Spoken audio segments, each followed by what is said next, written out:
In this video tutorial, we're going to discuss another example of a probability of a simple event.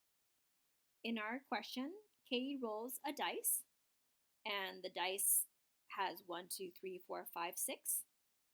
And so we want to find out what is the probability of Katie rolling the dice and having a 3, 4, 5, or 6 appear. Then we have to describe the likelihood of that event. And we're going to answer that by writing impossible, unlikely, equally likely, likely, or certain. So let's go ahead and discuss about the probability of a 3, 4, 5, or 6.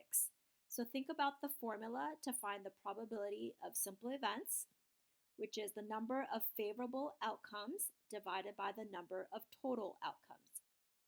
In our case, the number of favorable outcomes are getting a 3, 4, 5, or 6.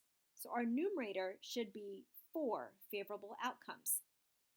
And the total number of outcomes we have is 6 because our dice has 6 sides and each side contains the numbers 1 through 6. Once you take this fraction and simplify it to a decimal and multiply it by 100, you'll end up getting with 66 and 2/3%.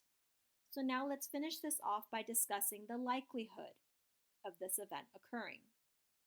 Because the probability is greater than 50%, the event of rolling a 3, 4, 5, or 6 is likely to occur. Hope that was helpful.